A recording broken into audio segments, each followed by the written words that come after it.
I've organized several conferences in my day, and small ones. And the role of a conference organizer at the end of the conference is to try to wrap it up and bring things together and collate the ideas that have been presented. And I think that that is just not possible for this conference. So I'm going to I'm going to gesture in that direction and then segue into the introduction of our keynote speaker, Anne Aghion. And then I'm going to sit down. She'll give her keynote address with some clips, and then we'll answer questions afterwards, and I'll moderate the questions. So, as we've seen throughout this conference, conscience, because it has a long and divided history in both its religious and its secular forms, comes down to us in part as an already familiar thing.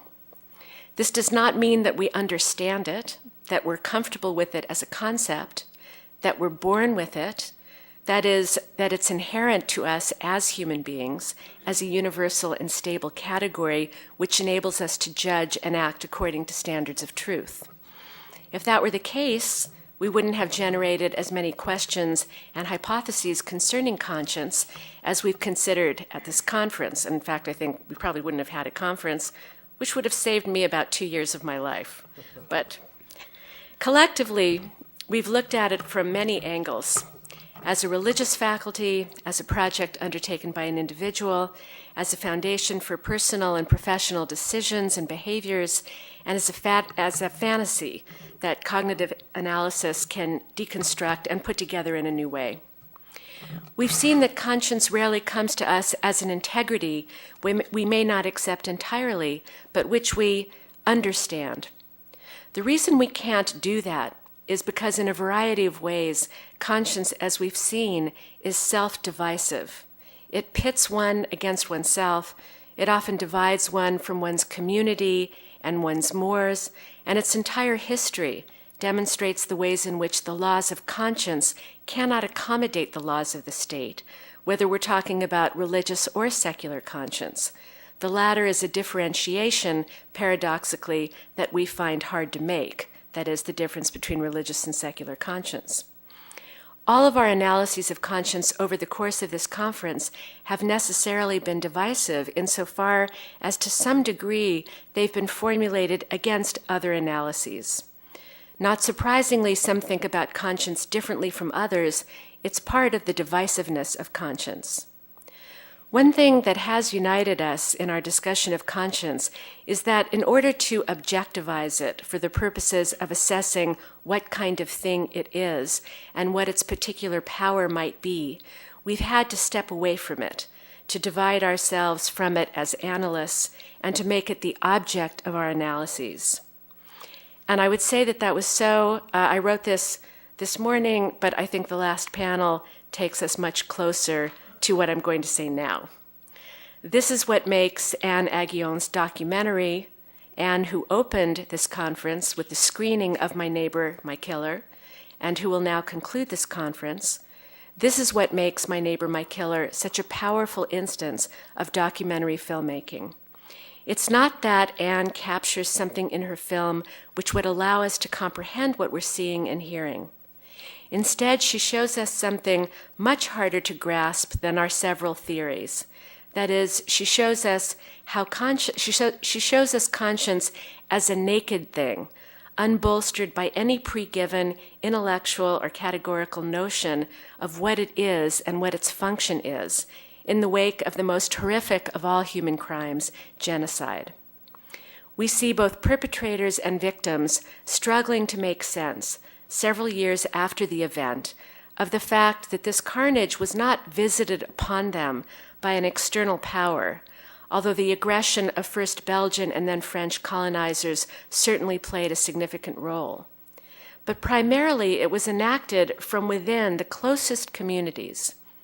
We've spoken of conscience as a set of values formed within the context of communities, but here we see the aftermath of its breakdown in communities defined first and foremost by families, relatives, and neighbors, the most intimate of communities.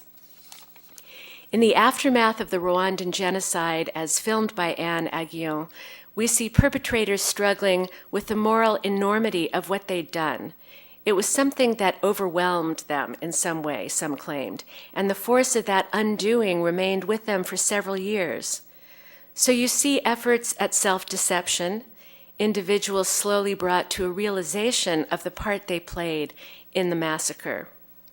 You also see how victims struggle to understand if it's possible to live with those who perpetrated such violence against them, even if physically they themselves survived. You see them wondering if it's possible to forgive these crimes, and in many cases the effort to move on is a pretense because there's nothing else one can do. The film chronicles, without the benefit of the intellectual traditions we've heard here in the last 2 days, intellectual traditions of thinking about it and the abstractions those traditions have generated, and which we in our individual professions know, not just the bare fact of conscience, but the process of its catastrophic destruction and its painful reassemblage at the level of the individual. It chronicles the fundamental connection of the relation of conscience to the human capacity for love and hatred, of the inseparable relation of conscience and community, and conscience and the law. These are things we study and posit, but the film shows conscience as a given, perhaps, but as something we can disassemble overnight, and then over the course of a lifetime, and as the basis of an attempt to renew families, communities, and nations put back together. My Neighbor, My Killer provides to our conference topic an astonishing immediacy, which both allows and disallows insight into conscience. Now, I know that all of you are eager to hear Anne speak, but first I think that I should list her many accomplishments and awards as an internationally acclaimed documentary filmmaker, for those of you who are not at the screening. She's been the recipient of a Guggenheim Fellowship, a MacDowell Colony Fellowship, and was a Rockefeller Foundation Bellagio Center Fellow. She's received grants from the Soros Documentary Fund, the Sundance Documentary Fund, the New York State Council on the Arts, and the United States Institute of Peace, among others. Her work was awarded a UNESCO Fellini Prize and received the Human Rights Watch International Film Festival's Nestor Alejandros Award for Courage in Filmmaking. Before My Neighbor, My Killer was produced, Anne completed a trilogy of documentary films on the Gacaca, or on-the-grass trials in post-genocide Rwanda, a country in which in 1994, 800,000 people were brutally massacred in 100 days. The documentary films she produced represent 13 years of filming in that country, most of it in a single village. Each of the films in the trilogy focused on a particular aspect of Rwanda's grassroots attempt to establish protocols of judgment in the wake of a horrific and unprecedented crime, a genocide in which neighbors and relatives really did turn overnight into killers or into victims. The trials began, I think, 5 years after the genocide. Anne might correct me on that. And Anne was there to capture the process from the beginning. The second film in the trilogy, In Rwanda We Say, The Family That Does Not Speak Dies, was the recipient of an Emmy Award, and My Neighbor, My Killer was one of the very few documentary films to be an official selection at the Cannes Film Festival, as well as a nominee for Best Documentary at the Gotham Awards. So at this point, please join me in welcoming Anne Aghion. Well, hello, everybody, again. I was just telling Stephen and Eyal, and I didn't tell Yusuf, but that they're a very tough act to follow. So, first of all, and second of all, the other thing I wanted to say is my worst nightmare came true. I was supposed to speak at the beginning of this conference and not at the end, and Nancy told me I can't remember, this summer, you're going to speak at the end, and I was like, no, and she said yes, and so here I am. Thank you.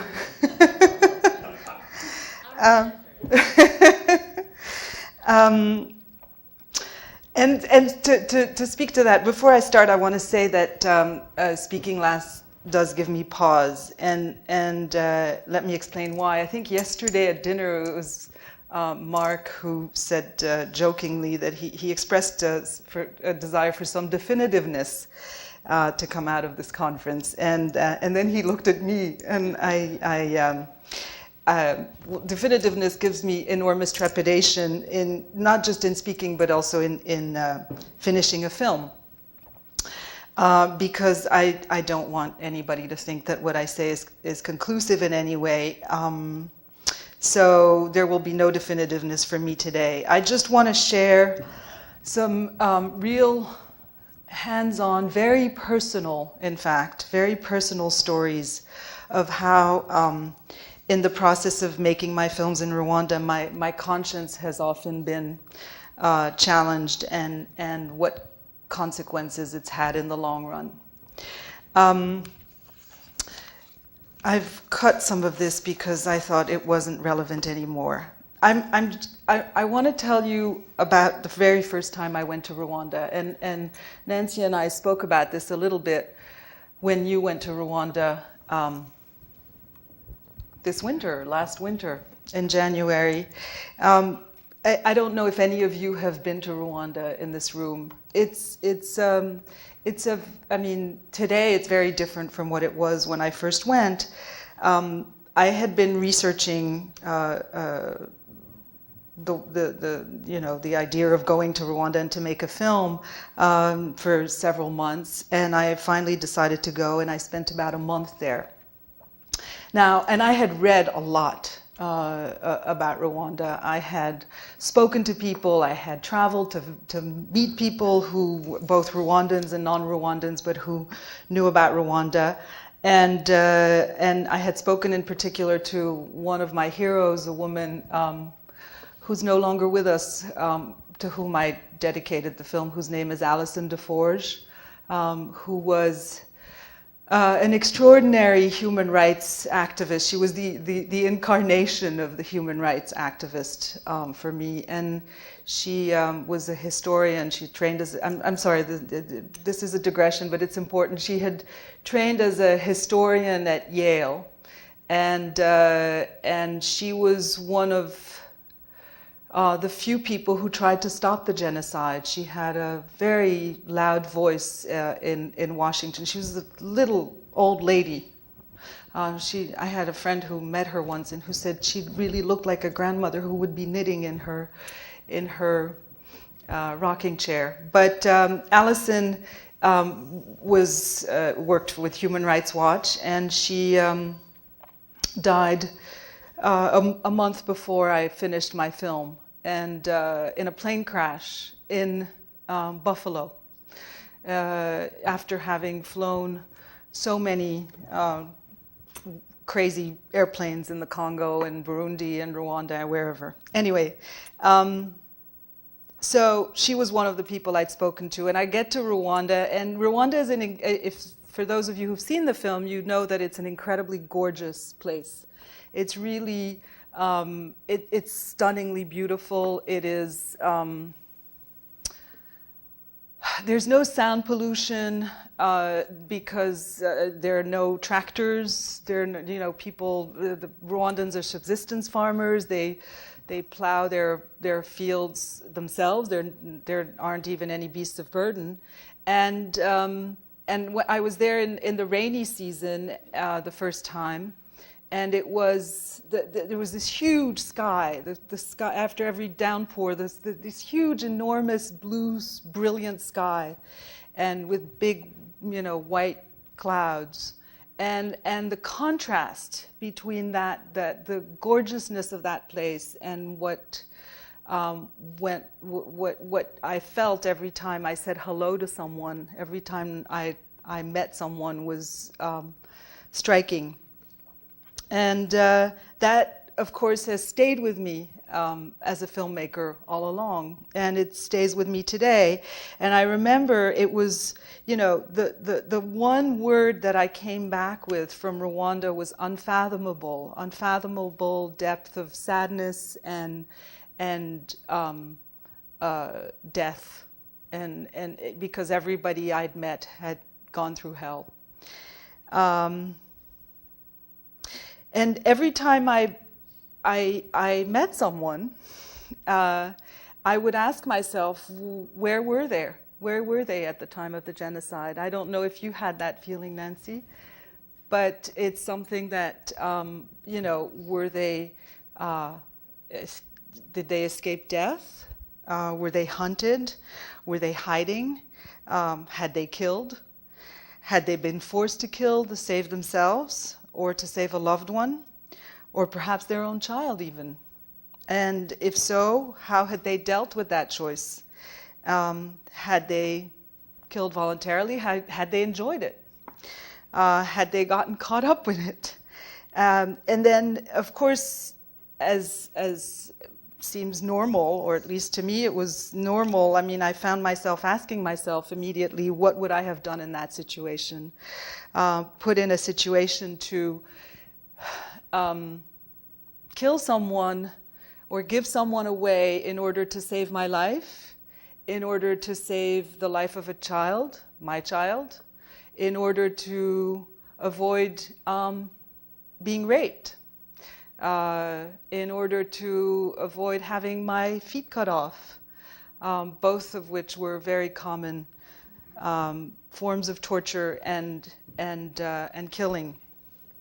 And I didn't have an answer to that question, and to this day I still don't have an answer to that question. And my sense is that anybody, and maybe today after, you know, everything we've heard, maybe that was challenged a little bit, but my sense is that anybody who tells me that they have an answer to that question is full of it. That's my feeling. One of the most important things that you have to deal with as a documentary filmmaker is to find the right distance with your subject, to sort of find the right place from where you film. And it's something, you know, today everybody picks up a camera and says, I'm going to make a film. And it's not that simple.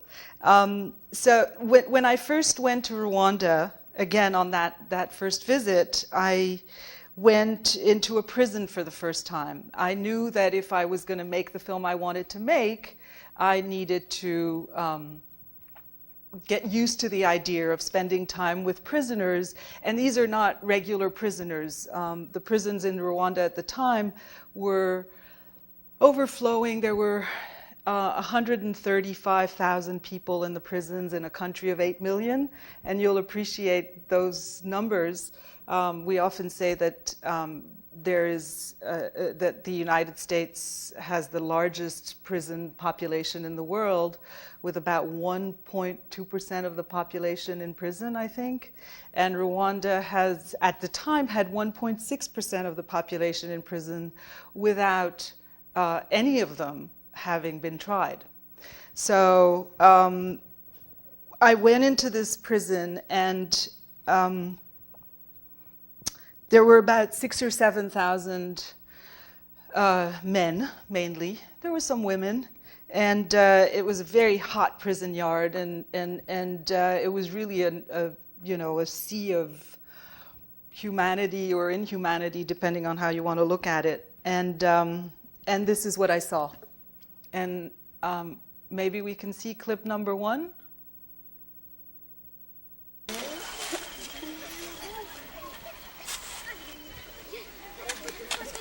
That's not what I saw in the prison yet.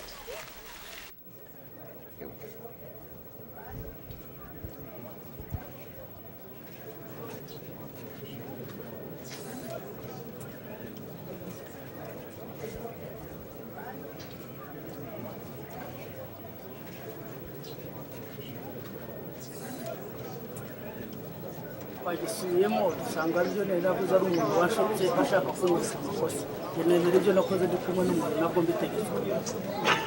Aba yiyemereye ko icyaha yakoze akemera kw'ibindi byose yashyiragaho byo kuyobya uburari yari yabibwiwe n'umuntu wamushutse kugira ngo atemere icyaha. kugira ngo rero niba ukemera ushobora kukireka. Nababwiye ko jewe nemeye kwirega icyaha nakoze nabo twagikoranye emera kugisabira imbabazi ku buryo ntazabeshyira umuntu. Uyu mugabo Senkwari rwa Cyuma yari ari kumwe n'abiho Cyuma bazamutse ari abantu bane, muri bane ni abo bana babiri bari bari kumwe barabana duhurira hagati yo kwa Kabayiza n'inzu ya nyirabukwe. Ndababaze ntese abo bantu mubajyanye ataba abantu tubafatiye kabuye none twaze kubica twenyine twabonye ko tutabifasha none turabazana none se abantu babiri nibo babananiye ni muze tubajyane kwa ntuze kwa nabajyana tubazamukana kwa nabajyana niho nabatemaguriye.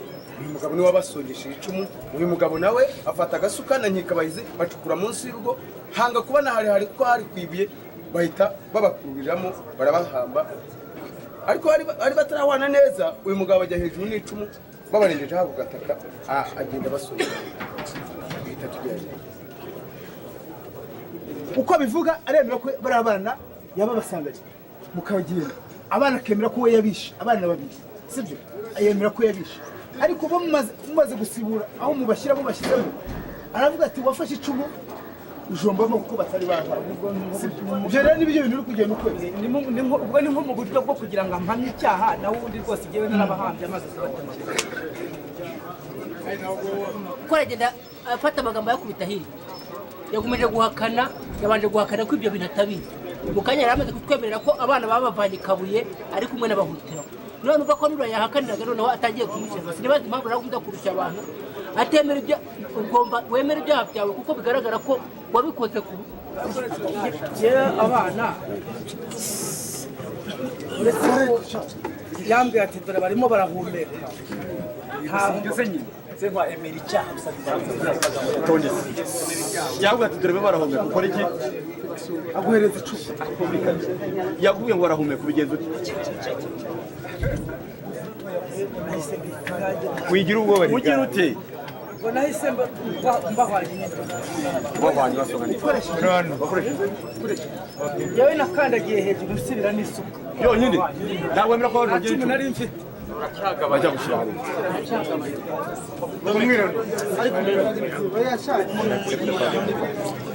abateye icumu ndabahwanye n'izo karamu aho ngaho mureke yandike vuba vuba. Witwa nde?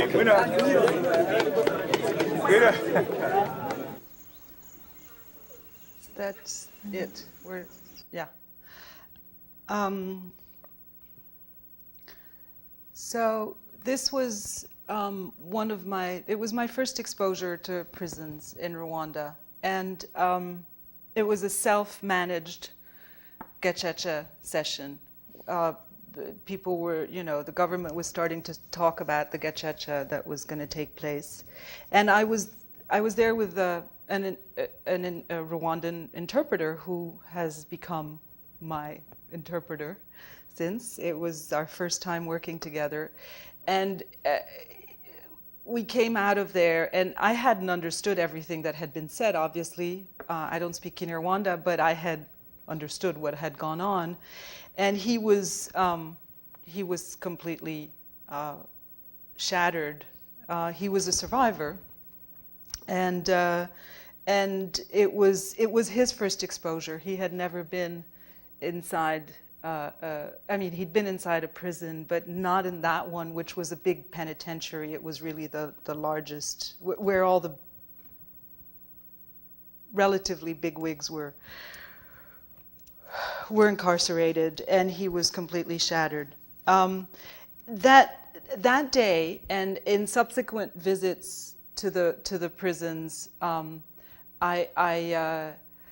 I started, on that first trip, I started interviewing prisoners. And recently I watched other footage, not this one, that I shot on that occasion. And I was struck by how my voice was completely off. I was not speaking from the right place. I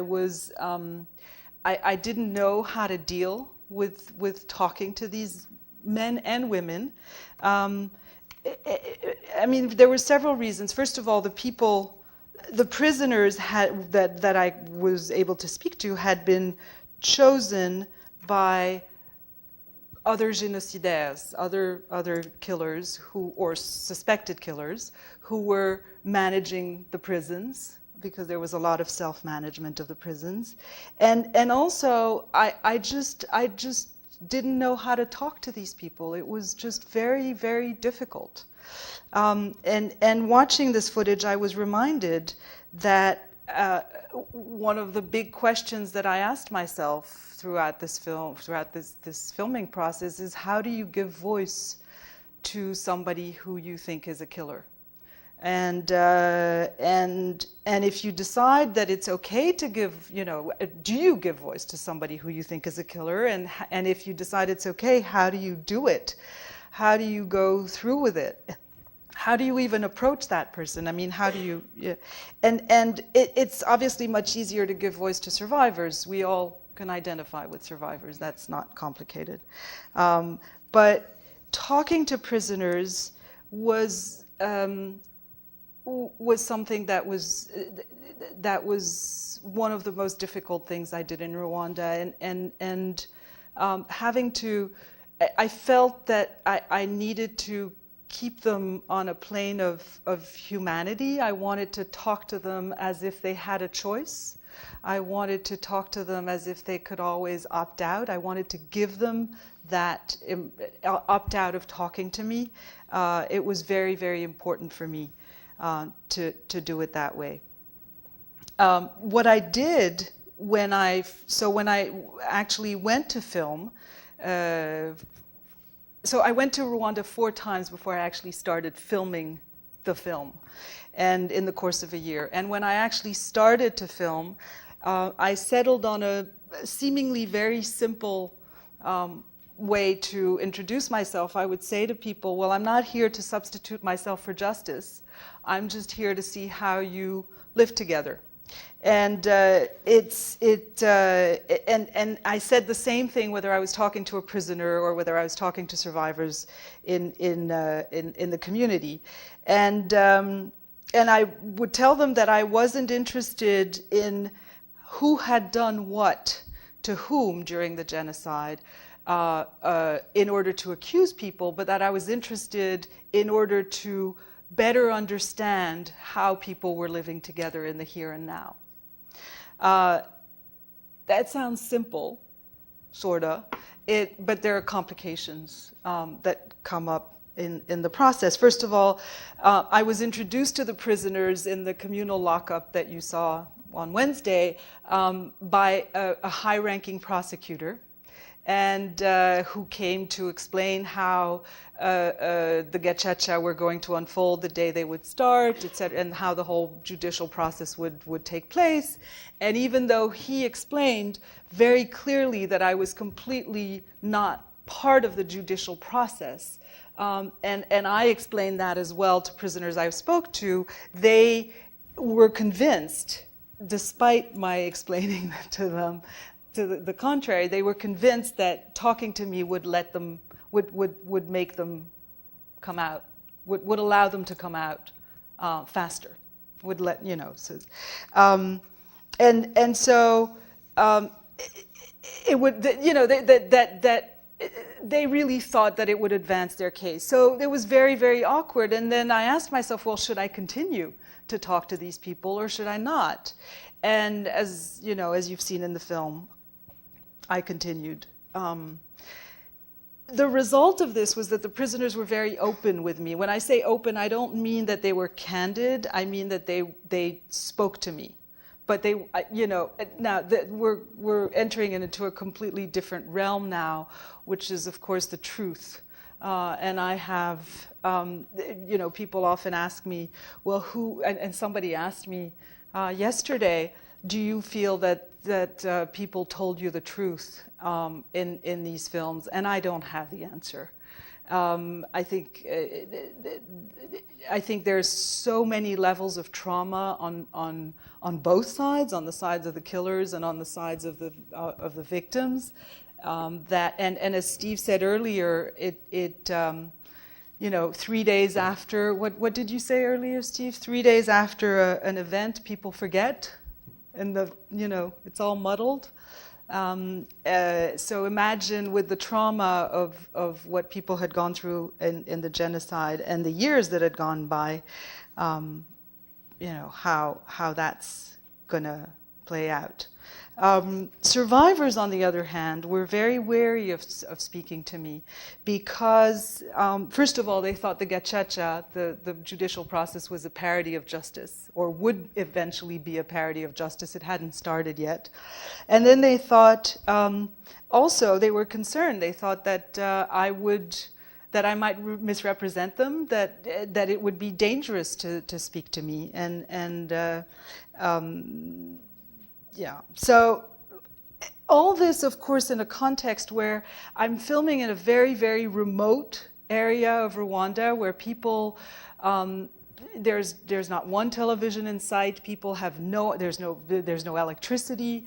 People have, they don't really understand the ramifications of what it means to be in a film, and I try to explain, but this is the very beginning of my work, and they don't necessarily get it. What does it mean? Their voice is going to carry, their image is going to carry, and it's only, in fact, after I've showed the first film in the community. So immediately after I finished the first film, I went to show it, not just in Rwanda, in the capital, in Kigali, but also in the community, and both in the prison and to the survivors, and also to the school, and that at that point people understood what they had taken part in, and it was a key. So it was very interesting because when I was working on the first film, we really made an effort to sort of blend with the landscape, as it were, to sort of be, so the first part of the first 15 minutes of the film you saw the other day correspond to the first film in the series. And there's this presentation of prisoners to the population, and that, all the first 15 minutes, we really tried to blend in as much as possible to the landscape, as it were, to be part of the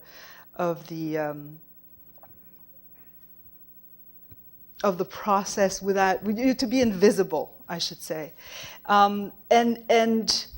But after we showed the first film, the role, and I decided to make the second film because there was a massive release of prisoners that took place, then the role of the camera completely changed. And the camera became a mediator, as it were, in the community. I don't know if you remember, but there's a point, and I can show the clip. There's a point at which one of the survivors is talking to us and says, instead of asking us separately these questions, why don't you put us together with our killers and you'll have an interesting conversation? And this is not something I understood right away. It's something I only understood a few months later in the editing room when I read the full transcript of the interviews. And of course I asked myself, well, what do I do with this? And ultimately I decided to go back and to call that meeting and to make it happen. I don't know how many of you have seen the film. Are there many of you who haven't? Well, then maybe I don't need to show the clip. I'm sorry? Okay, well, I'll show the next clip. I think it'll make more sense. Anyway, for those of you who've seen it, it's the clip of where I call this meeting and they all come together, and it's for me it's an extraordinary moment, and it's a key moment in the filmmaking process because it's the time when the camera really takes on a role in the reconstruction process in the community. It really. Nancy, you want me to show the clip? Okay, I will show the clip. So we need to show clip number 2, please. Urabizi numugaruka muzaze mwabazanye ariko simbundi muzabazana muzabatsindira uza kuzadusaba imbabazi tubivuganeho bumva icyo hagati ya tubitekereza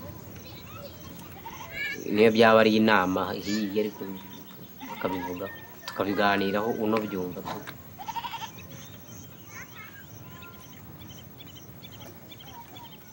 hagati y'abariya nawe ariko tubiganiraho.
Umwaka ushize ntimwabihinze no mu kwa 11 no kwa 12 ntibyagezemo ariko byatewe n'imvura yaguye igihe kirenze.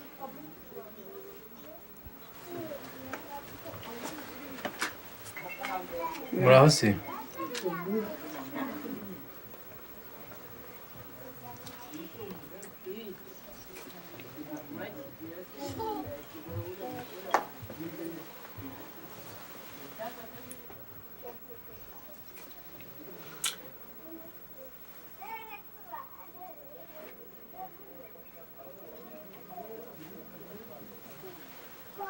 Tutavuga reka tubaze dutereke inyota tubiri izuba uraribona ute rirakaze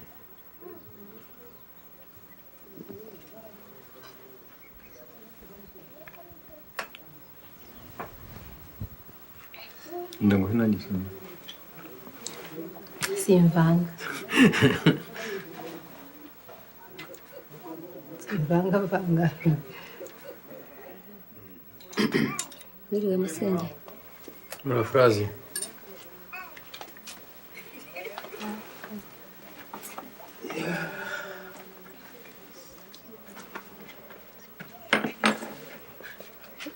Nakubwira ngo Rwamfizi si jye wamufunze. Sinanjye wanamufunguye. Nakubwiye ko nashimye perezida wacu n'ingabo zaruharaniye zo zituma ngenda mu muhanda nkabasha guhura na Rwamfizi ntasubire kuntera ibuye. Niyo kandi twanahurira naha twasuhuzanya. Yewe uretse yuko atari yagera iwanjye ari kungiye nshatse we nahagera kuko noneho ntiyanyirukana. Bivuye mu butegetsi bwo hejuru natwe turabyitabira tw'abaturage. Tumana twarashyingiranye tumana tubindimwe. Ariko nyuma yabyo aho abantu bamaze guhungukira umuntu akagenda abwira undi ati nyamara uriya muntu yakugiriye nabi, undi ati uriya muntu yakugiriye nabi, undi ati uriya muntu yakugiriye nabi. Wa undi nawe kubera umutima yari afite kubona yarabuze abe, kubona yarabuze ibye, sibyo? Agakubiraho bigira ati nanjye naka ntakabeho. Undi ati nanjye naka ntakabeho. Ku buryo mu by'ukuri niba buri wese uwafunzwe yarafunzwe hari ubwo byatewe n'akababaro kanyura kubura abantu. Akavuga ati simbonye uwanyiciye, simbonye uwangiriye nabi, nanjye uriya nagenda. Ukaba wagendera mu kigare ariko bitewe n'iki n'akababaro k'abantu. Kuko baravuga ngo igiti iyo kiguye bya byatsi byose birashira. Ariko se hari uwicaye icyo gihe nicyo gituma rero reka tubanze ndangize. Nicyo gituma rero ngiye ku giti cyanjye. Ngiye ku giti cyanjye ntarenganya naka, ntarenganya nyiranaka, ntarenganya runaka bakoze nabyo gihe uko byari bimeze. Ngiye nkaba mfite umutima rero nko kugira ngo igihe naciye mu ngando hariya nkaba narajya nsanga abaturage nk'uko nabasize, ngomba guca bugufi nkabana nabo, nkaganira nabo, urwaye nkamuhekera, ari niba ruhingishije haramutse mpamagaye nkamuhingira, sinishishanye nabo kuko turi abavandimwe.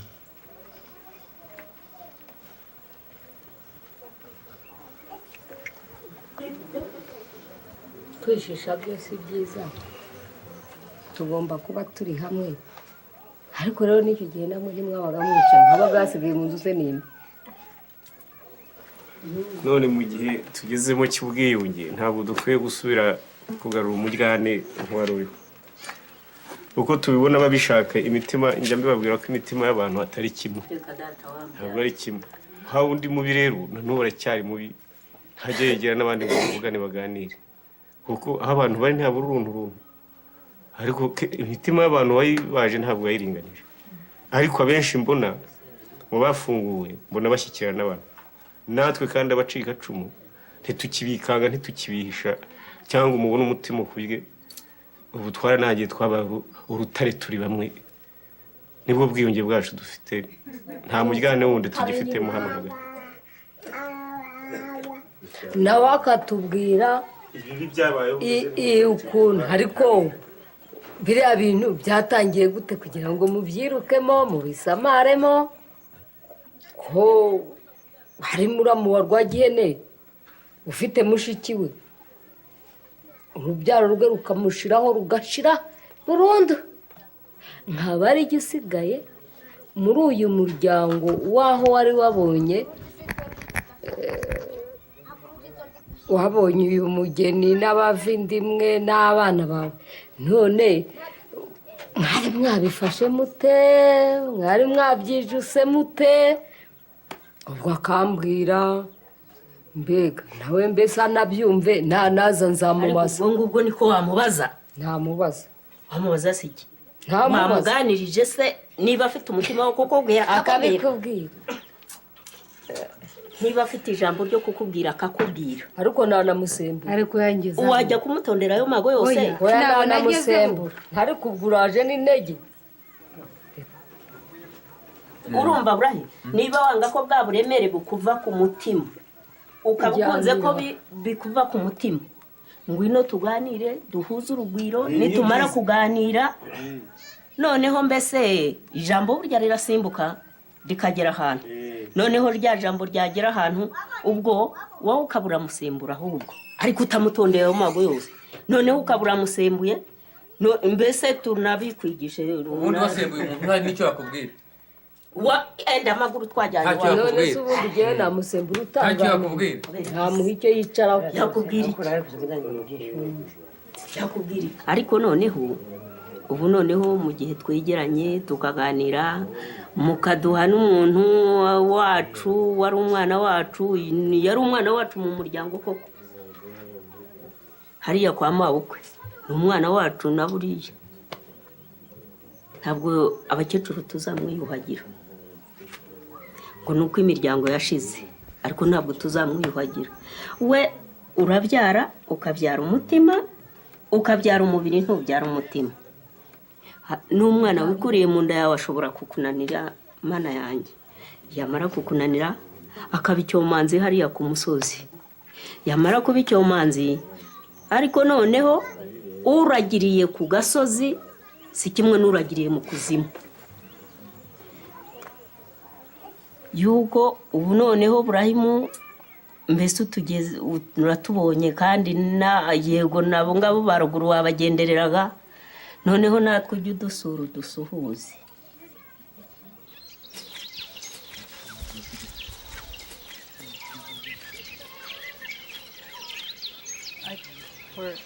That's okay. Thank you.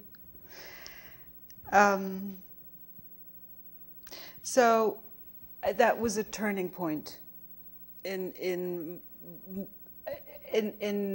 my relationship, in how I related, in how I interacted with the community, in how the community interacted with me, as a filmmaker, and that was a point where obviously the distance of the documentary filmmaker disappeared or changed. It didn't disappear, it changed. I was still not Rwandan by any stretch of the imagination, and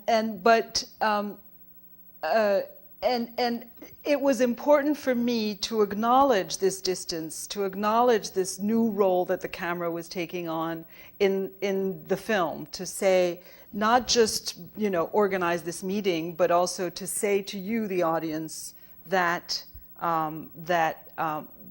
that the rules of the game had changed.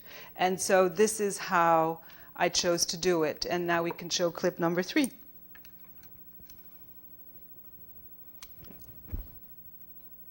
Maybe.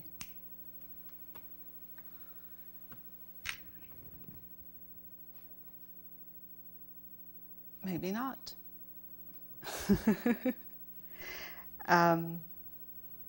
If we don't have it, I can continue.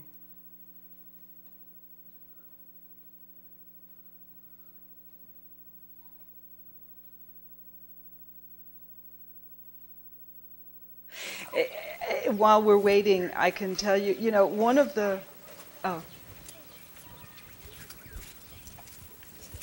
haba ari iki simbizi, nabonye baza gutya nk'abava mu misa cyangwa abanyeshuri bagiye mu kiruhuko, simbizi uko bagiye n'uko baje, ntabwo mwabimbaza.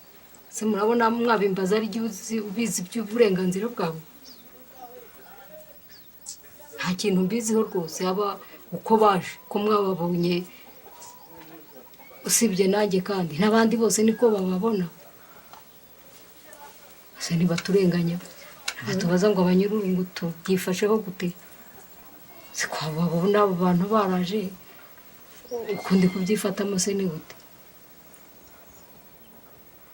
Ibyo abantu bacu baraje ni se twagira dute? Twese ngo ngire ndimo, ahubwo mukwiriye kubabaza bo uko baramenye, wenda uko baje bitazaba kwa kundi, bitazaba uko badutemera, uko badutemaguye. Yaba ariko bagarutse se, ninde ubizi se? Ngo bagarutse kongera gutema se?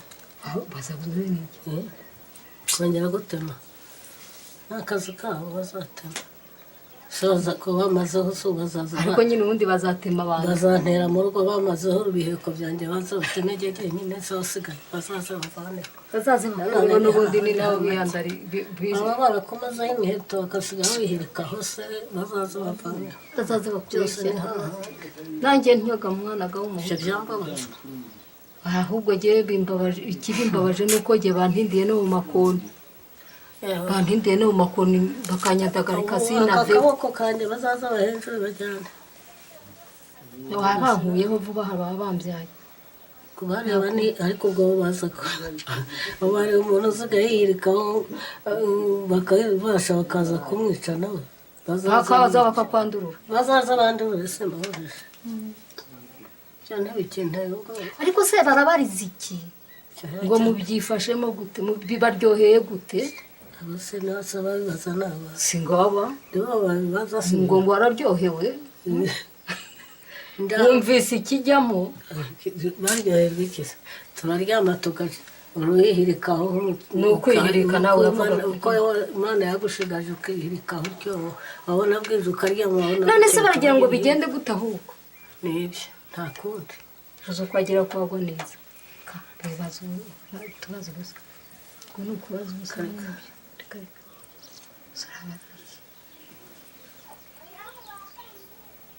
Mbaza ngo bari baza kunsuhuza, gusa n'urunaniro nsuhuza ni yakaremye se.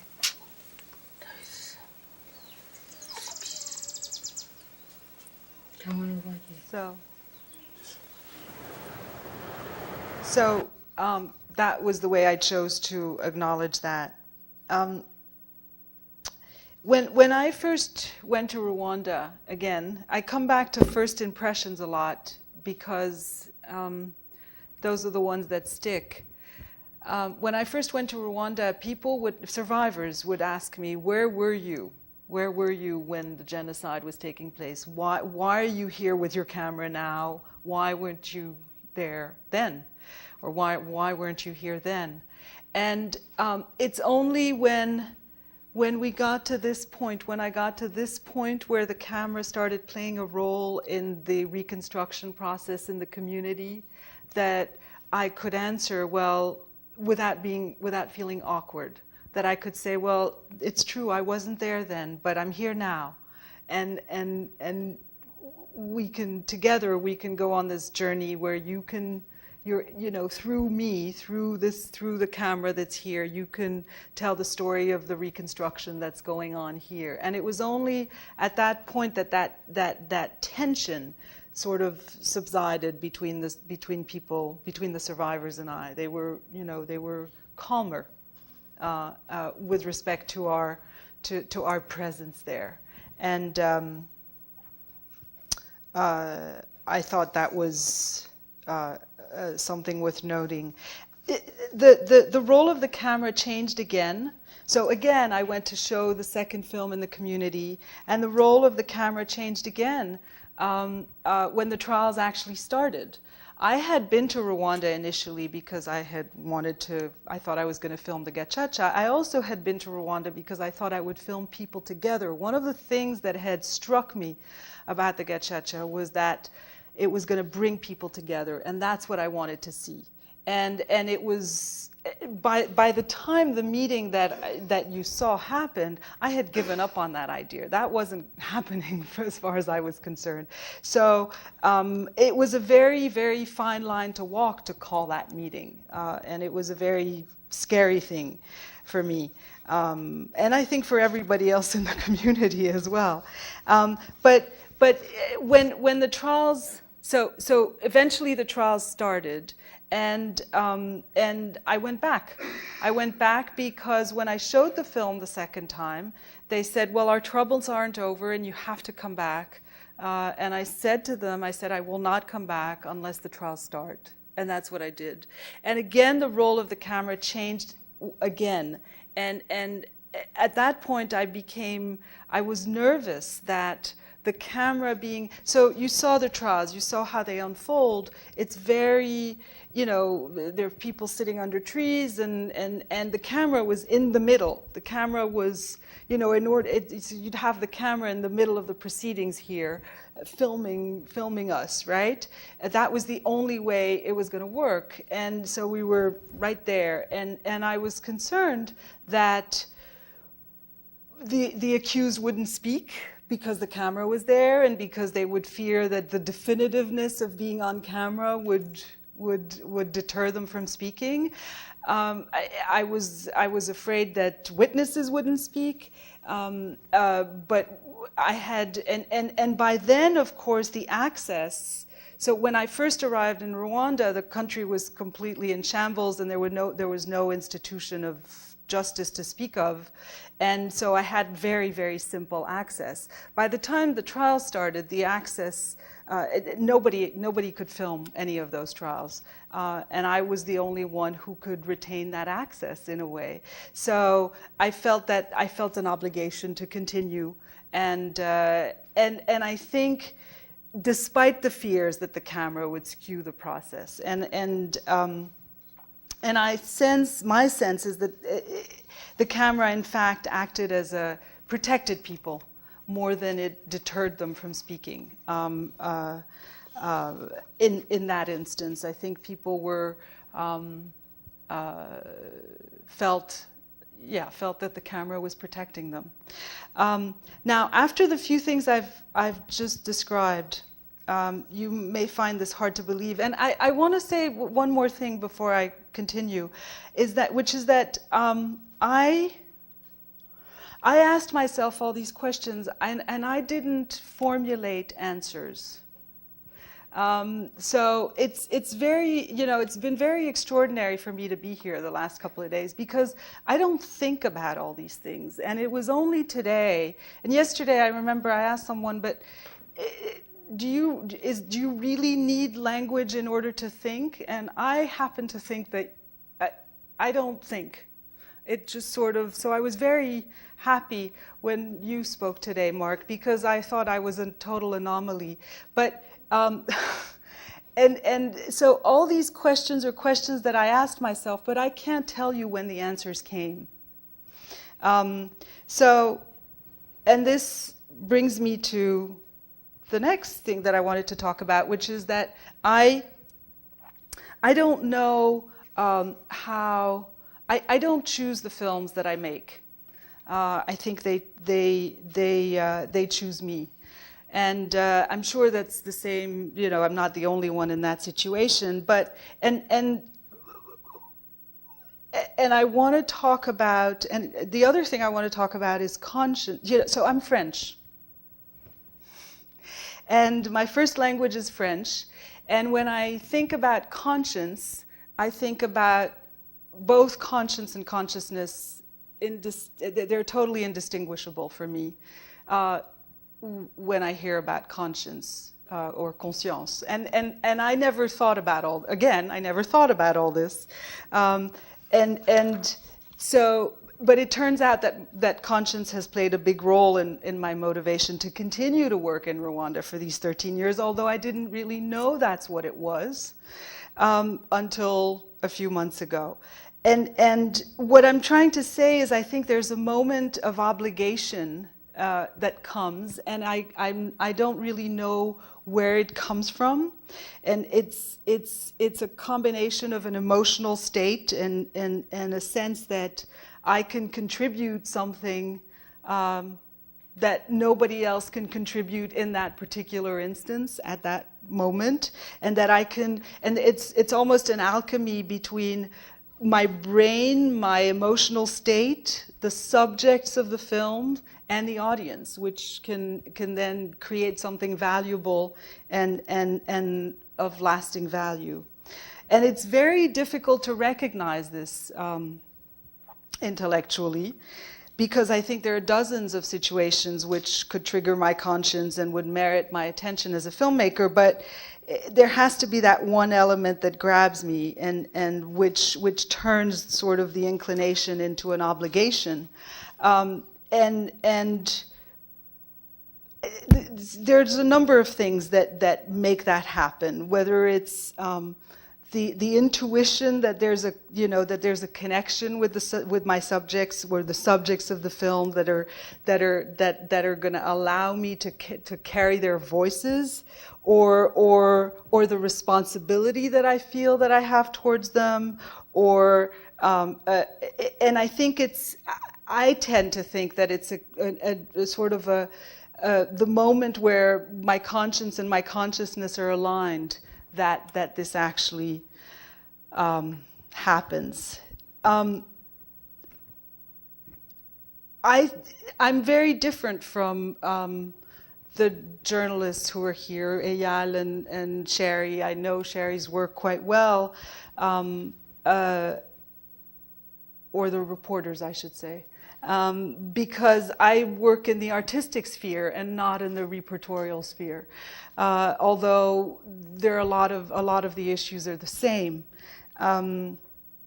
But as an artist, I feel that I am my work completely. My work is my life, and I'm both anchored to the ground and sort of floating in a as if I were a balloon about to take flight in moments of heightened awareness and disconnection that alternate and rarely coexist. And in the case of Rwanda, I felt that I had found sort of my story, a story that no one else could have made. I mean, no one else could have made these particular films, although a lot of people made films about Rwanda and tackled the subject of the Gacaca. This doesn't mean that I didn't have doubts. I had many, many doubts. What the hell am I doing in Rwanda? It's not my story. But there was a dynamic of motivation, of obligation that continued for many, many years, and it was this work in Rwanda, and this is something I only understood retrospectively was, I think, very therapeutic for me. My father is a French Jew who survived the war in France and escaped the Holocaust, and I think retrospectively I understood that embarking on this project was a way for me to connect. It was almost an obligatory rite of passage. It was a way for me to connect to the pain of my father's generation, of what he had lived through, and in many ways this work has carried me for the last 13 years because I've connected with the subjects of the films, because I've connected with audiences who have seen the films all over the world. So it really has sustained me intellectually and emotionally and ethically for all these years. And the way I see it, if the therapeutic, I mean, if this process can be therapeutic for me, I think it can be also therapeutic for society in a bigger way at large, and I like to think that's what happened in the reconstruction process in that little community in Rwanda. But I want to show you another clip to tell you about this sort of, I think there's a mysterious, I mean, I know I'm a little bit all over the map, and because I think there's a lot, you know, I want to come back to the mystery that was mentioned earlier.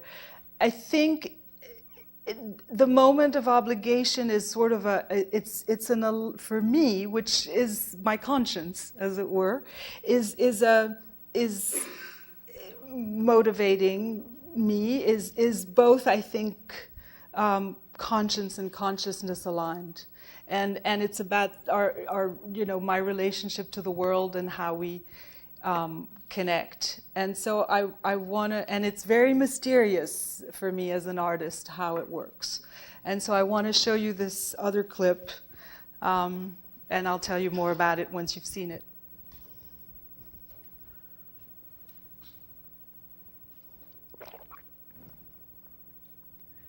Sound.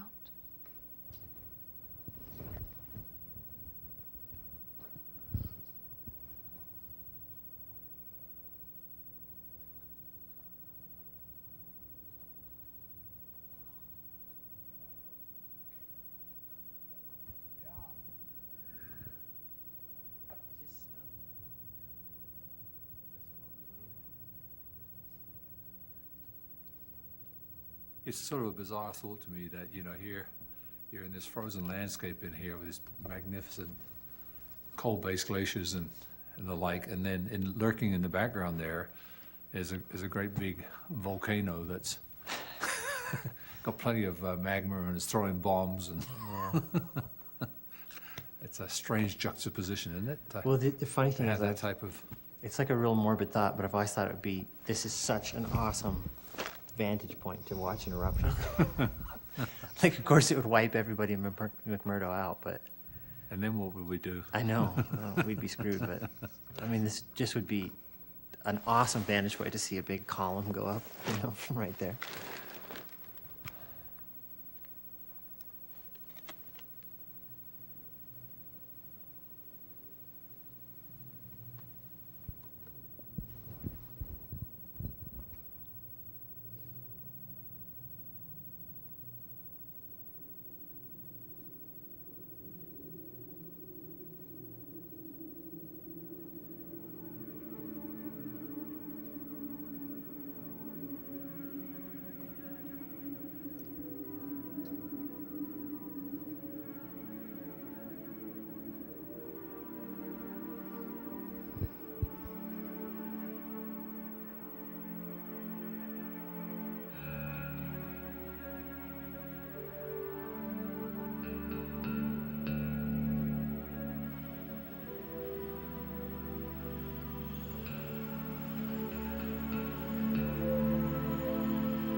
We do not come to Antarctica because we are in love with Antarctica. We come to Antarctica because we want a mystery to solve and we want a challenge.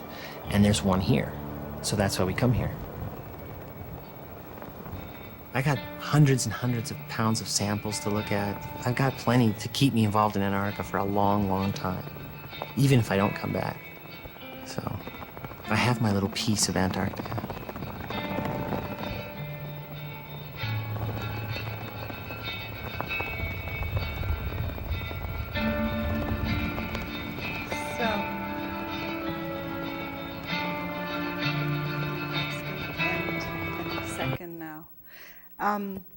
I wanted to show you this. So while I was working in Rwanda, I made this film in Antarctica called Ice People, and it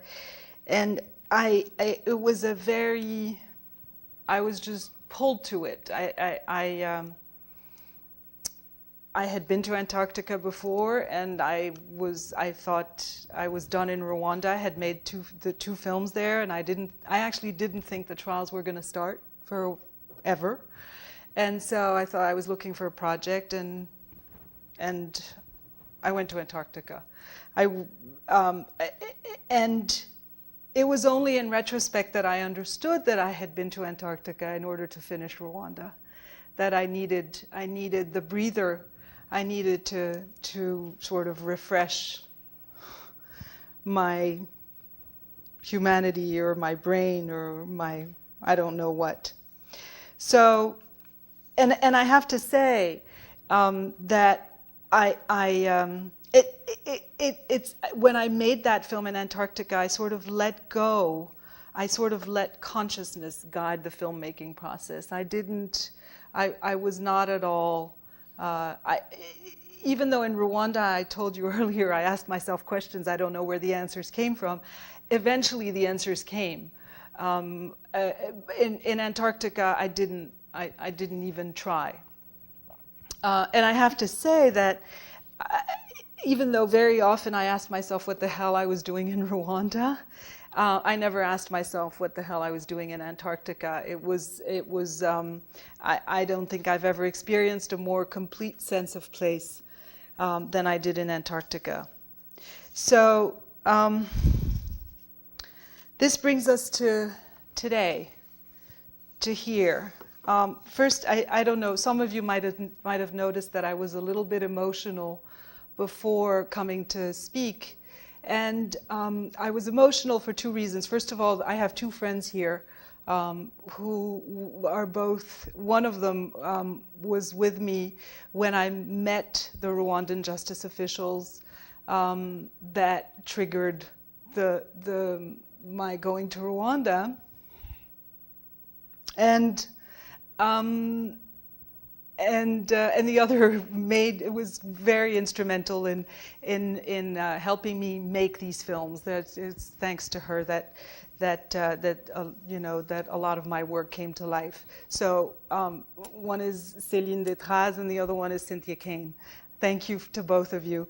But what I was telling them just before I came up here was that I think this will probably be one of the last times I speak about my work in Rwanda for years to come.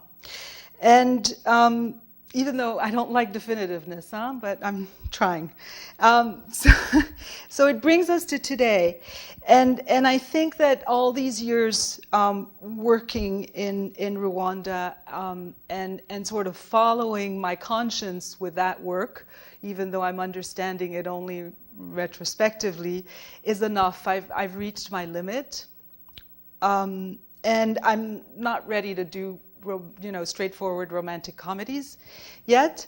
But I long for more connectedness of the type that I experienced in Antarctica. And I want to tell you about a next project that I'm working on that, but for which the moment of obligation has not yet come. And you're going to understand why when I tell you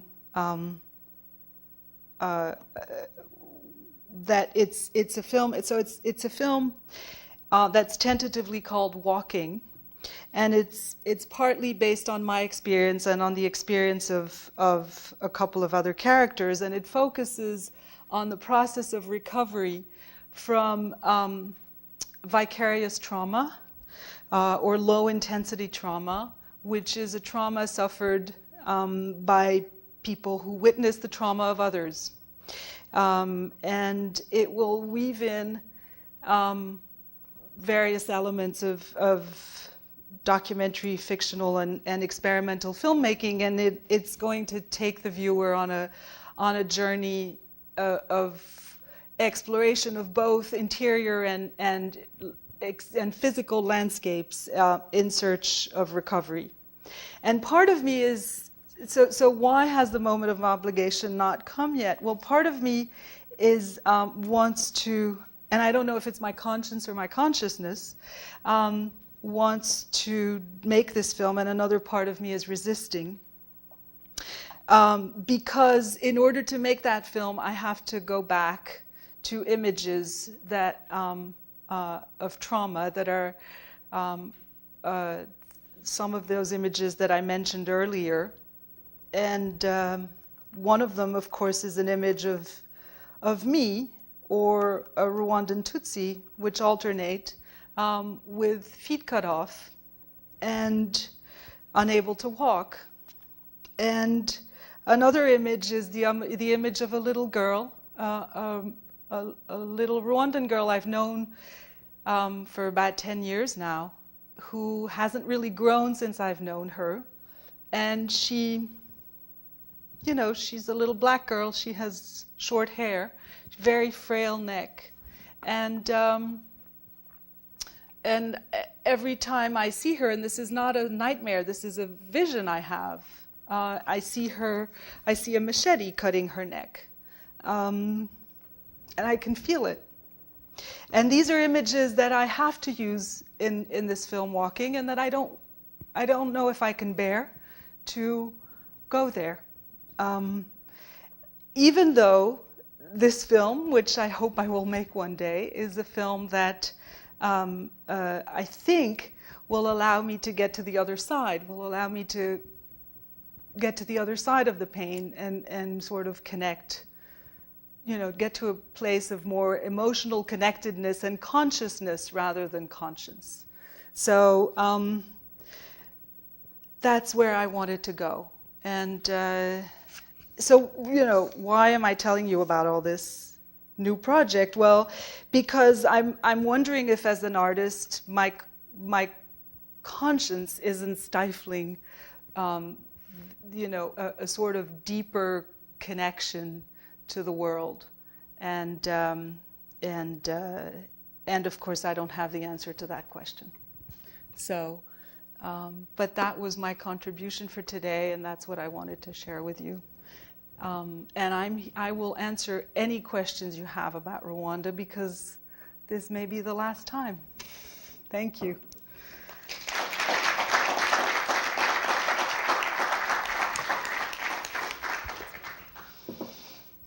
I'll just moderate the queue. And I apologize for spending the last 2 days saying I will not answer any of your questions to everybody. Yes. I have some basic factual questions about the film that I've been dying to know for the last 2 days. Probably well done. Are all the women, what is the ethnic identity of the women we're seeing? I know enough about, I've read 2 or 3 books about what happened. I know what I should be seeing, but I was not aware of what Right. And so maybe in answering that, maybe you can also answer why you chose not to narrate. There's no this, except in the very beginning. Okay, so back to the real world. So yes, the women most of the women you see in the film, not all of them, are Hutu, whose Tutsi husbands and children have been killed. There's a lot more intermarriage in Rwanda than one thinks, and ethnicity is a very fluid thing in Rwanda, much more fluid, was a very fluid thing, much more fluid than we think. People, for instance, would have Hutu or identity cards in one area of the country and Tutsi identity cards in another, and they switch them depending on where they were traveling or doing business. But yes, and this film, I wasn't aware. I hope you believe me by now that I'm not very good at understanding everything I do up front. But I wasn't aware when I started working with these women that they were Hutu. It's something that came up later, so it wasn't really a choice. Again, it sort of happened. But that is why they were spared. Yes, I mean that is absolutely why they were spared. And that is absolutely why they're able to speak, because survivors in Rwanda were if they survived, they were in hiding. Annunziata, whom you see at the beginning in the red shirt, she is Tutsi, and she was hiding. She has very little to say. She cannot testify in court. Whereas Euphrasie and Félicité can testify. Whether their testimony is, I can't remember who it was who asked me. I don't know if it was you, Mark, or maybe it was Stephen Knapp who asked me, but are they saying the truth? And I don't know. I mean, they're saying the truth insofar their children were killed. But who killed them, in what circumstances, et cetera, it's very hard to tell. First, I just want to thank you for your work. You're just such a remarkable person and personality to do this, and it's so clear how therapeutic, how your work is your therapy, and you are continuing, along that. And I just really want to honor you. I don't think there are very many people that could do what you did, as you say. I don't think there are a lot. So when I saw this film, I've spent a lot of time in Africa, and although I haven't been to Rwanda, and I just was so struck by the lack of emotion in everyone, and also sort of the cross signals. Women that are saying terrible things, never looking at their accuser and smiling, and when they should be, when you know what they're feeling is rage, or you imagine what they're feeling is rage, and they're as close to zombies, like living zombies, as I've ever experienced anywhere in the world. And I know Africans by nature are not like that at all. And yet now Rwanda is making such remarkable economic progress. Yeah. It's hard for me to reconcile the images that you've shown with what's going on in Rwanda now, and I wonder what your take is on that. Well, Rwandans don't emote. And they're taught from a very young age not to cry in public, not to show their feelings. I mean, sorry. I don't know if you experienced that when you went, but it's, and yes, there's a disconnect between their words and their body language. Again, it was Mark who was talking earlier, I think, about how people, express things through their bodies that are not the same as the words they say, and that that expression may come sooner and things like that.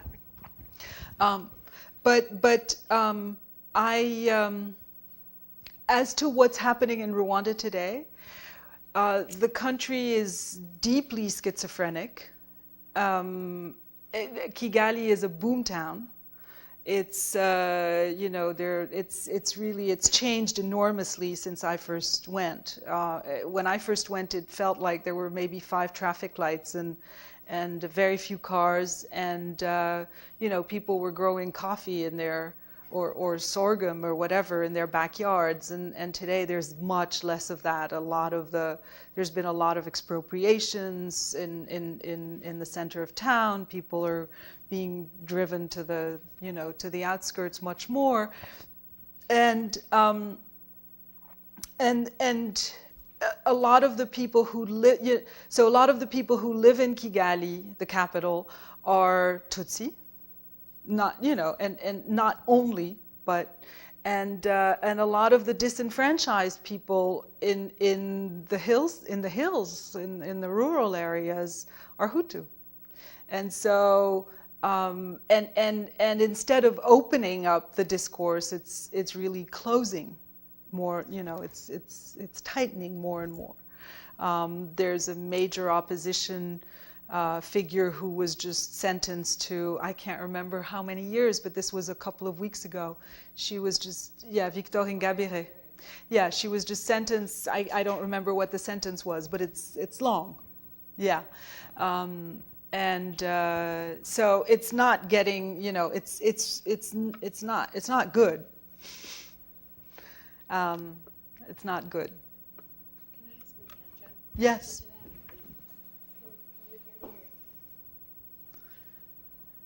Here. Okay. Just my question following that is, did the practice of teaching children not to emote in public, was that a post-genocide? No. It had always been that way. Yes, it's very much deeply, deeply rooted in Rwandan culture. Okay. And people often say that Rwandans are the Japanese of Africa, as a sort of non-emotive. Yeah.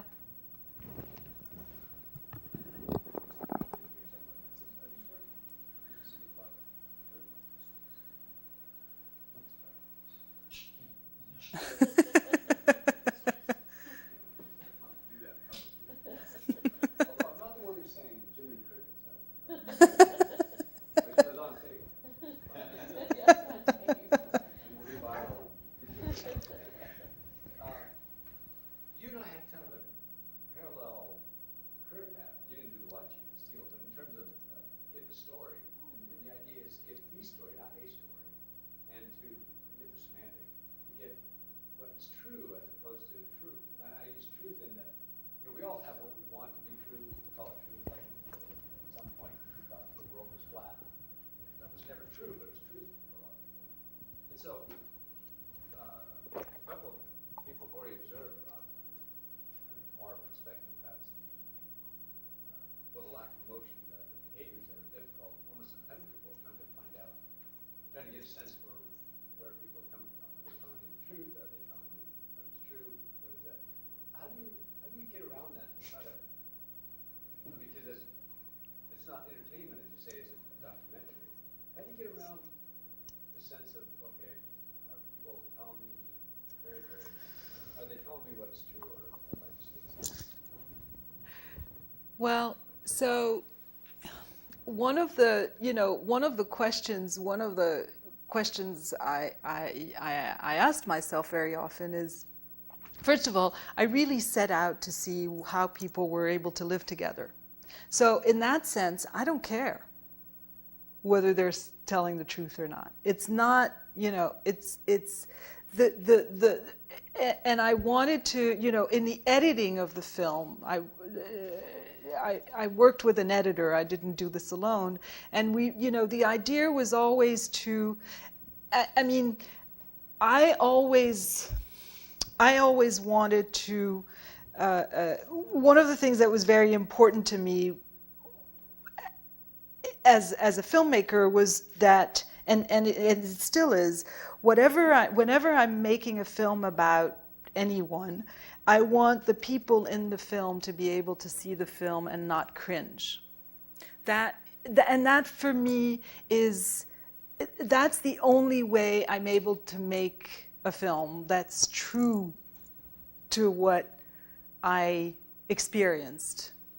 And I can't, and it's really, and it's a fight with my editor, because, she wants more poetic license. She wants to tell, she wants to tell a better story, whatever. And when you have 350 hours of footage, there's a lot you can do. But it's really, so there's a tension there of how you construct that story that's going to be the most effective with your audience, but also respect and be endorsable by the people who are in the film. So I don't know if that answers your question, but it's something that these kinds of films get made in the editing room. They don't get made when you're filming. I mean, the filming process is sort of, it's like gathering samples for geologists. I mean, it's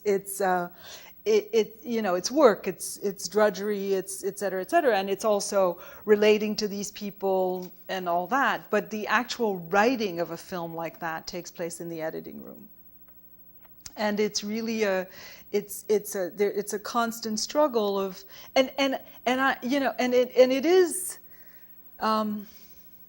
I mean, when you have 350 hours of footage, I don't work systematically. I don't work, it's sort of haphazard. It sort of comes together. But I can't tell you how exactly. I did want to say something about the faces of the women. I found them incredibly effective. And the depth of emotion was very, very striking. And, so I could never have imagined thinking about zombification in connection with these women. And I just think that there was not pathos. No, there is no pathos. Yeah. Instead, there's a terrific feeling, a kind of sufficiency of feeling. So I was very moved, really, that you were able to get so subtle. The camera staying with them. I just wanted to say that. But the big question is something that I think Nancy and I both want to hear you speak about, and that is the cows. If you had the 350 hours. I have a lot of cow hours. There's a lot of cows that did not get cut. And I'm just wondering, when you were thinking about it. Well, the cows are actually, I mean, the cows really came, first of all, when I was making the second film, I think, I went to interview the president of Rwanda to ask him about the significance of cows in Rwandan culture. And I have that interview. It never made it into the film because it didn't fit. But so cows in Rwandan culture are very important. They're really if you give a cow to someone, there's a bond that is created between the giver and the recipient, or whatever, however you say it, and it's a bond to the death. I mean, it really is. And one of the characters in the film, the old man, very skinny, who looks like Kagame a little bit, the mini version of Kagame. When I was filming the second film, it was during the electoral campaign, which was the first post-genocide elections in Rwanda, where Kagame was elected with some places more than 100% of the vote. But he and Mutemberezi, so Kagame came to the little place that I was working in, and Mutemberezi gave him his one cow. And this was filmed by the television and all that. So I thought at one point I would include that in the film, and I went to see Kagame about it. But So that's one thing, but the significance of the deep significance of the cows came much later in the trials. And I have dozens and dozens of hours of footage of testimony about cows and about how many cows were killed, how many, and people were talking about, it was extraordinary because people were talking about cows more than they were talking about people in the trials. And I think because they could voice their anger over the cows, and they couldn't voice their anger over the people. Because over the people, it wasn't anger, it was far beyond anger. I think that's how the cows played out. Yeah. Which means we were both off track. What were you? What was the? We had differing interpretations of what the cows were doing. Yeah. No, the cows are very, very, very important. And, the people talk about, I mean, the dance, there's very little art form in Rwanda, and one of the main art forms is dance. And people in Rwanda, the dance like cows. It's the dance of the cows. And these are, big seductive dances.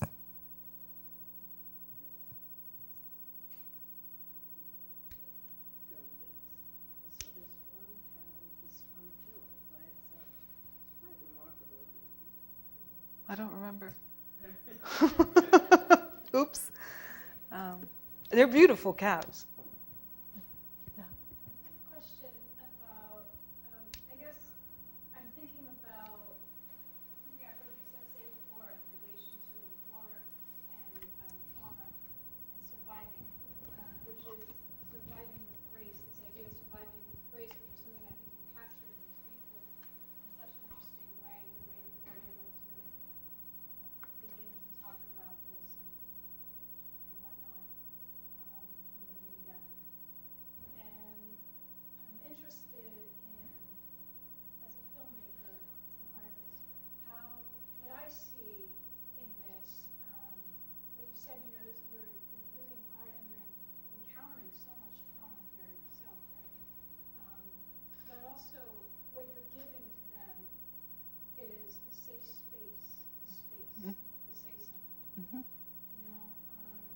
I'm interested in what you may have, whether it was, how much of it was conscious or unconscious, or if you can talk a little bit about for you how you created that space there and your time, how long were you there?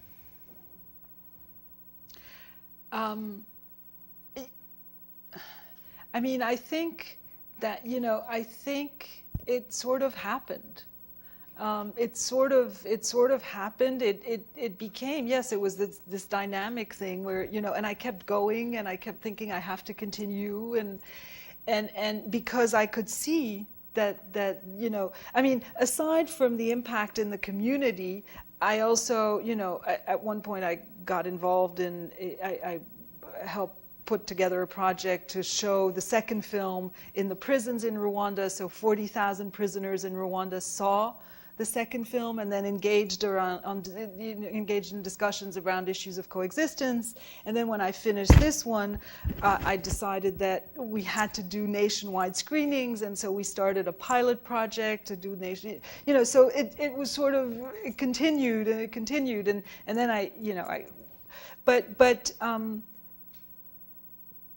and I think it just sort of, it's like this alchemy, this alchemy begun, and I was like, I can't stop. I just have to continue, and I really, I'm not sure how I was able to create that space, but when I saw that it was there, I was like, let's continue, and then they used it in a way that was reinforcing. So I continued, and and I didn't protect myself at all, which is why now I'm, losing it.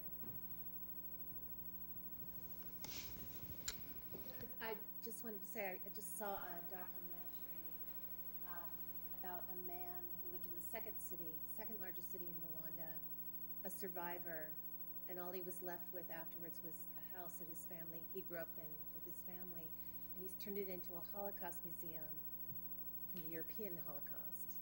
And it's free, people come, but it's his form of therapy. He couldn't deal with what happened to him really. To him. but he wants people to understand it in different ways.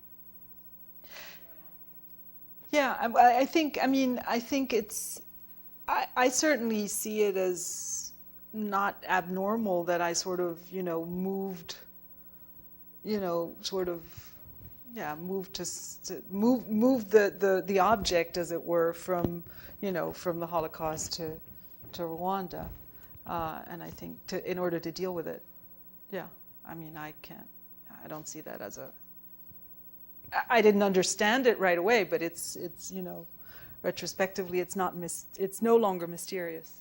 Let's put it this way. I have a couple questions. Yeah. But only because you haven't let me ask you questions for 2 days. I don't know. Is this a working mic? No. Yeah, it is. It is. Is it a working mic? Yeah. So I just had one comment and 2 questions, and the comment is just for you about the woman who laughs, and if you've seen Claude Lanzmann's film Shoah, there's a man whom he interviews who smiles through all of it, through all of the interviews, and Lanzmann says to him finally, "Why do you keep smiling while we're talking about this?" And he says something like, "I can't stop." He couldn't wipe the smile off of his face. And this woman really reminded me of this man, that it was so obviously so painful for him that the affect that he showed to the world had to be absolutely the opposite. It really reminded me of that. There's a French philosopher, writer, whose name is Georges Bataille, who says laughter is more divine than tears. Yes. So the 2 questions. Number one, you intimated that you didn't see the project initially, or even until a few months ago, as a conscience project. But so conscience was something, now you realize that it was, but you feel as if that conscience is the anguish part of the enterprise, and that you somehow get beyond conscience to consciousness. I mean, it's an interesting differentiation, because I think in the Romance languages, it's the same word. It is. In English, it's not, but you can hear the etymological similarity. And in Russian, it's 2 completely different words. But in French, it is the same word. But you're making this kind of differentiation that you feel the anguish of conscience. It's something that you have to deal with and can't solve. And then you come to a much more serene place of consciousness. So I just wanted to know if you could talk about that a little bit more, because it's interesting. Well, I think, so as a filmmaker, I'm interested in our place in the world. So it's our place in the physical, natural world and in the human world, right? How do we live together? How do we coexist? And how do we connect with the universe and I see, I guess, in thinking this through, the place I got to was, well, the human world is the conscious world, or the conscience world, and the physical world is the world of connection. It's the world that I long to connect with. So it's the more emotional, physical world, and that's the consciousness part. That's the consciousness. Yeah. It's kind of the external. That's what I came to. I don't know, I don't know if that, but that's sort of where it took me. And then the second question, I went to Rwanda, not for 13 years, believe me, but for just a few weeks on a conscience research project. And I had the experience that was kind of unnerving of interviewing people about genocide and the subject of conscience. And people were kind of confused as to what I was getting at.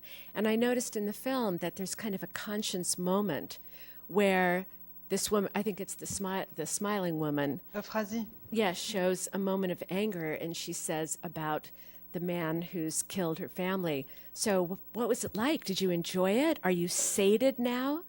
And it's a moment where she's saying to him, you know, so how did it feel to kill? Didn't your conscience bother you? But otherwise, what people said to me in Rwanda and what I see in the film so much is, for us, it's not an issue of conscience. It's about whether or not we can ever forgive these people, whether or not we can live together ever again. And so it's as if forgiveness kind of trumped conscience as the main problem. And I was wondering if you felt that that was the case. I mean, you know, the reality is that Rwandans have to live together. They don't have a choice. They're stuck. There's never going to be a Hutu land and a Tutsi land. So they just have to find a way to make that happen. And I guess everybody struggles with that one way or another. And I think, you know, the struggle, I mean, it's not a uniform thing. I think people, you know, change their minds. They don't think the same way every day. They don't, you know, and I think on some days it might be one, and on some days it might be the other, and on some days it might be a combination of the two. I mean, I'm not being helpful here, but I really think that it's a very dynamic process that is very, it's not, you know, it's gray. It's not black or white. It's gray. It's very gray. It's very you know, nuancy and complex, and it, you know, so many things come into. But I think you know, it's interesting because with my crew members, so it was always a struggle with my crew members. You know, they would say, there was one guy who was 24, 25. He had never really been out of anywhere.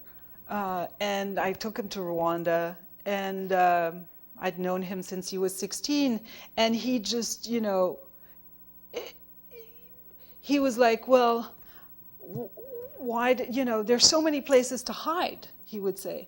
And I would look at him and I was like, are you crazy? This is the most most densely populated country in Africa. There are barely any trees left. There are no places to hide. You know, they're just bushes. Where do you hide? And then he said, well, if it had been me, I would have done. You know, it was fascinating to see the reactions, the dynamics among us. It was so complicated to go through this every day. And I was always trying to, you know, I was always trying to make sure that we continued to speak to people as human beings, as people who would be like me or you, and not as strange, you know, different.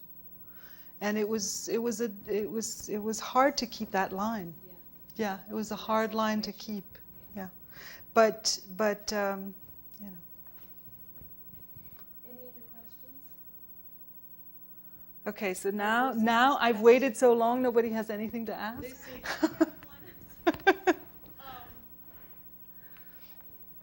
of all, I found it interesting listening to people's responses, how fixated I think many of us were on because the camera was, of course, but on the faces, and listening particularly to this round of questions. It seems as though, you know, facing the camera or facing this very sort of flatly, simply, plainly presented face. There wasn't a lot of sort of zooming in or dramatization of the face, and there was a feeling of grappling, for me at least, looking at that, because there was this effort to look into the eyes or the lack of an expression that we thought should be there or an expression that we didn't understand, and to try to make sense and to try to face that face and somehow understand, and a total inability to do that. You know, to hear the language, to hear the words, to see clear signs of like intense experience in the face and in the eyes, and to not be able to reach that. It's Yeah. unreachable. Yeah, I think that there, this is a disconnect of trauma. I mean, I really think that there's a real disconnect there, and it's or of sadness. I mean, trauma is this catch-all word, and I think, part of the filmmaking process was a bit disconnected as well. If, in case you didn't get it, there was, and there was a kind of a disconnect in me in doing this work, and I think it's because of the disconnect that that I was able to last this long and go this far. Certainly, for instance, there was, so just to give you an example, when I first went filming, I thought, well, how am I going to deal with the translation, the interpretation, right? Because I don't speak Kinyarwanda, and I still don't. I then made a conscious decision not to learn Kinyarwanda after I filmed the first film, after I shot the first film. So I had this very complex system with 2 interpreters. So there would be one interpreter near me all the time, and who would ask the questions that I would ask. And then another interpreter connected through 2 wireless mics, one from the camera to the interpreter, and another one, he was hiding behind a tree, and another one from the interpreter back to us. So, and then it would go into my ears, into the ears of the non-Rwandan cameraman, because I had 2 camera people all the way through this project, and one of them was Rwandan. That's a technical thing, but to film, and you have to understand what you're filming. If you don't understand what you're filming, you're in deep trouble. And it went, and it also, the translation also went into the sound recordist's ears. And it was very interesting, because when I looked at the footage of the first film, so that there were about 80 hours of footage for the first film, when we were in the editing room, I realized, looking at that footage and reading all the translations, that when I was filming, I did not hear the translations. There was enough of a disconnect from having it in earphones as opposed to real life, and I completely distanced myself from it, and I didn't get what people were saying. I was just like completely removed. And I realized it when I watched the footage in the editing room, because I kept on asking the same questions over and over again, and because I didn't get the answers. So that's why was that why the woman said, what strange question? Well, that was different. That was later. By then I only had 1 interpreter. But what I mean is that, so the nightmares didn't come during the filming, they came in the editing room. And the nightmares, in the editing of the last film, of My Neighbor, My Killer, the editing lasted a year, where there was about 150 hours of trial footage. And the trial footage, the watching people who don't emote, talking about how they hacked people to death, but with no, just like in a very matter-of-fact kind of way, is very complicated to go through. I mean, day in, day out, 8 hours a day. Yeah.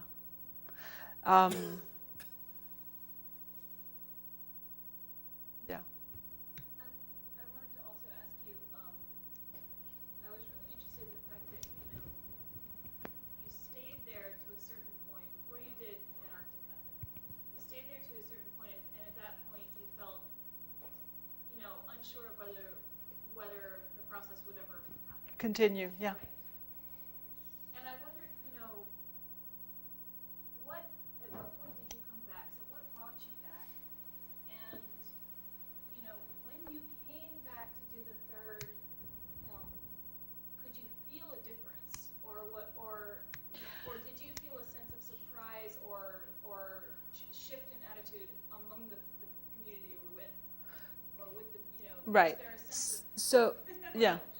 So the trials actually. So I decided to make the film in Antarctica and the trials actually started before I left for Antarctica. So I went back to Rwanda twice before I went to Antarctica, and there was actually very little time that elapsed. There was maybe a year and a half. A year and a half. I probably finished. I showed the second film in April or March 2004, and I went to film in January 2005. So in fact, it happened pretty fast. But I didn't think it was going to happen. There was really a point after the second film, during the filming of the second film, where there was really this feeling that they're never going to start these trials because they were, the Gacaca, at that point, the government, I think, felt that the Gacaca was too much of a democratization thing. And they were just, they had this idea, and it was, it was actually an extraordinary idea. But then they started tightening the screws on everything. And finally, they tightened the screws enough that they felt that they could actually launch the Gacaca nationwide. But, so there wasn't that much change. Yeah. What was striking during the filming of the second film, what was striking is that, so the first film we filmed for 50 days, nonstop, one shoot. And then the second film, over the course of a year, there were 4 shoots of about 3-4 weeks each. And really it was the election year, and there was a lot of, at first people didn't want the Gacaca. The survivors were like, we don't, this is a parody of justice, we don't want it. And then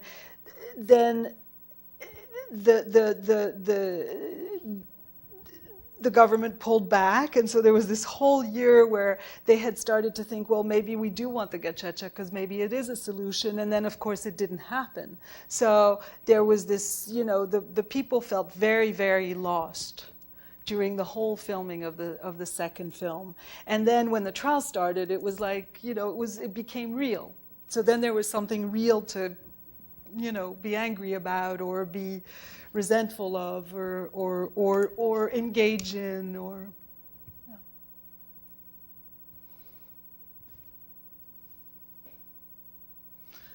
Okay. Yeah. The first 2 films have shown on Sundance Channel, and this last one has not shown on television. The last 2, well, the third will never show on television. There's no reason for it to. It's really it's just trials, but the last one hasn't shown on television. It's shown in a lot of different places, but not on TV.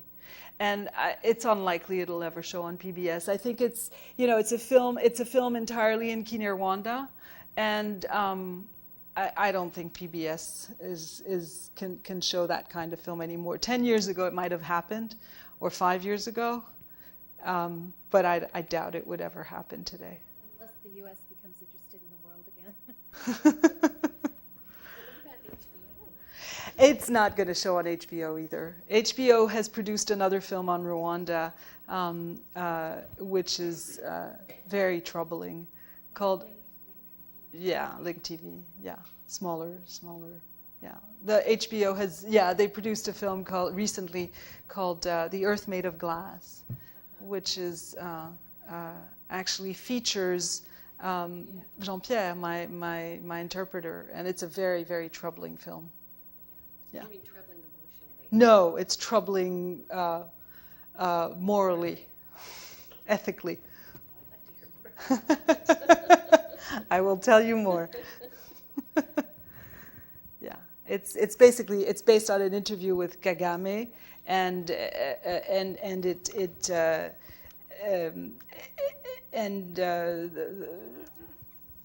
two interviews with Kagame, and while they were waiting for these interviews, they were working with this interpreter, whom Nancy knows because I put her in touch with him, and who is a survivor, and who is, they decide his story is interesting, so let's go do it. And they're able to, and of course thanks to the film, he's able, again, the film enables him to find his father's bones, the remains of his father. But it's